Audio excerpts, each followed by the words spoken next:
Hi everyone, my name is Deepika Oli, a PhD scholar in Jamia Millia Islamia. I have cleared my GATE exam in 2023. So you know that we are already doing PYQ series in the channel and also the batch has already started. So today we are here with a new topic which is generally not asked in normal papers, which is theories of aging and models of grief.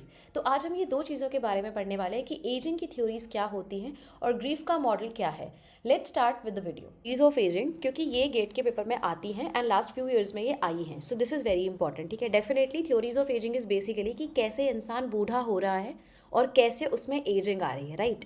So there are many theories. First is that the activity theory, which suggests that the older people are happier when they are more actively engaged in the life.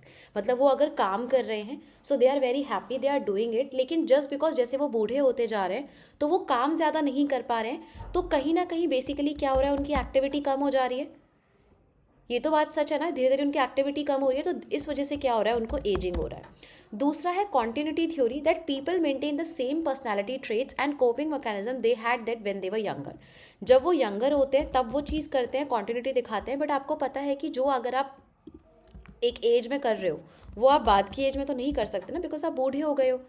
That is basically your continuity theory. Then you have disengagement theory. Disengagement theory basically is talks about what? It talks about basically that कि आप क्या हुआ है कि date natural और desirable हो गया है ओल्डर एडल्ट के लिए टू डिसएंगेज फ्रॉम सोसाइटी.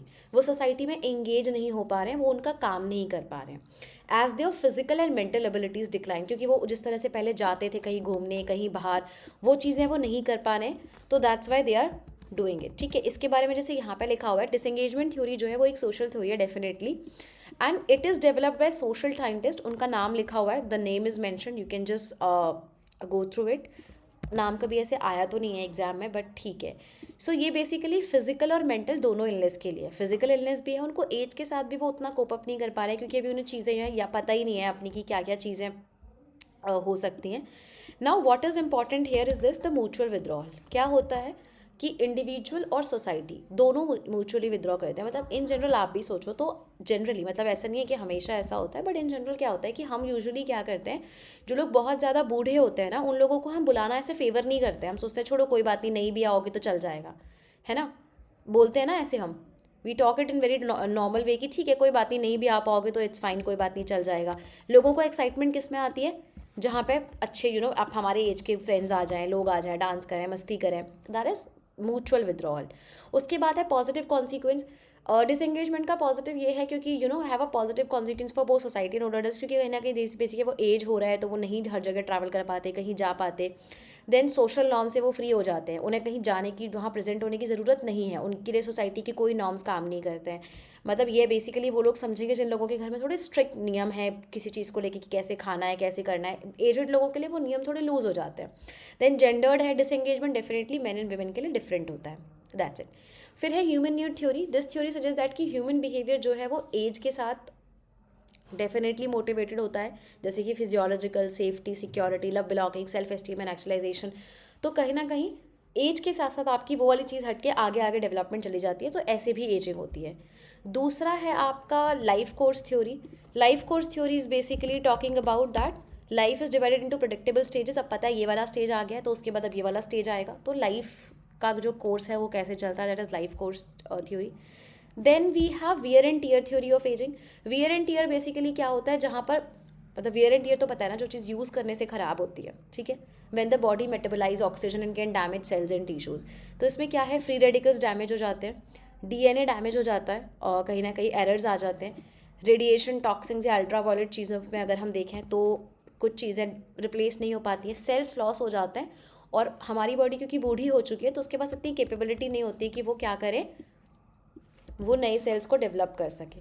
ठीक है. देन उसके बाद कुछ बायोलॉजिकल थ्योरीज़ हैं. जैसे बायोलॉजिकल थ्योरीज़ में एक है प्रोग्राम थ्योरीज़.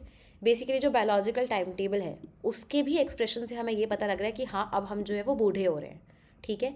उसके बाद डैमेज एंड एरर थ्योरीज़ की, जो हमने अभी ऊपर पढ़ा कि धीरे धीरे बॉडी में कहीं ना कहीं डैमेज आने लगता है और एरर होने लगते हैं, गलतियाँ होने लगती हैं. देन इवोल्यूशनरी सेंसेस थ्योरी, क्योंकि धीरे धीरे जो नई पॉपुलेशन है वो इवोल्यूशनरी चीज़ें शो कर रही है, डेफिनेटली वो इवोल्यूशन उसमें हो रहा है. देन म्यूटेशन एक्यूमुलेशन, की इतने टाइम तक जो म्यूटेशन, जो स्लाइट चेंजेस आते हैं बेसिकली उसको हम बोलते हैं. Then antagonist pleiotropy is basically some gene that increase the odds of successful reproduction early in life में have harmful effects later in life. Starting में वो यूजफुल थे बट अभी वो यूजफुल नहीं है. आपको इसमें से कुछ डाउट है तो आप एक बार मुझसे पूछ लो फटाफट. एक्चुअली इसको हम डैबडा बोलते हैं, इट्स वेरी शॉर्ट फॉर्म में, and it was given by Kübler and Ross. And Kübler और रॉस के नाम से ये काफ़ी ज़्यादा फेमस है. कुबलर एंड रॉस का 5 स्टेज मॉडल ऑफ ग्रीफ है ऑन डेथ एंड डाइंग. मतलब बेसिकली जब हम मर रहे होते हैं, जो बूढ़े लोग मर रहे होते हैं, उनका डेथ हो रहा होता है, at that time there are 5 stages for this. सबसे पहले you have the denial stage. You say that कि नहीं मैं अभी नहीं मर रहा हूँ, कुछ नहीं ऐसा हो रहा है, मैं बिल्कुल बूढ़ा नहीं हो रहा हूँ या मैं बूढ़ी नहीं हो रही हूँ. That is a denial stage. फिर आता है एंगर स्टेज. गुस्सा आता है कि वाई आई एम डाइंग, अभी तो मुझे जीना है, मैंने इतना अर्न किया या नहीं किया है, मुझे करना है, तो you get angry. Okay, on that. After that you bargain कि थोड़ा सा और, बस बस ये कर लूँ. क्या बोलते हैं बूढ़े लोग, बस इसकी शादी देख लूँ, बस इसका मुंह देख लूँ, बस ये कर लूँ, बस गंगा तर लूँ, या जो भी चीज़ें, मतलब they have their own reasons. Sure. तो वो बार्गेनिंग करते हैं कि बस 1 दिन और 2 दिन और, ऐसे बार्गेन करते हैं. Then they have depression. अब उनको ऐसा होता है कि नहीं अभी तो ये नहीं हो पा रहा है, तो वो डिप्रेशन में चले जाते हैं. सैड स्टेज उनका आता है. और उसके बाद फाइनली वो एक्सेप्टेंस करते हैं कि ठीक है अब तो जाना है, एंड देन वो खुशी खुशी जाते हैं. अब इंपॉर्टेंट पॉइंट यहाँ पर क्या है कि ज़रूरी नहीं है कि कोई एक्सेप्टेंस की स्टेज तक पहुँच ही जाए. दैट्स नॉट मैंडेटरी ना. दैट्स नॉट इम्पॉर्टेंट कि कोई एक्सेप्टेंस की स्टेज तक पहुँच ही जाए और वो उस चीज़ को डेवलप कर ही ले कि हाँ नहीं अब तो मुझे I have to die. That is not going to happen anyway. ठीक है ना. सो this is about acceptance. So with this we have done theories of aging and also the stages of grief. So if you have any doubt you can definitely let me know. Thank you so much for watching.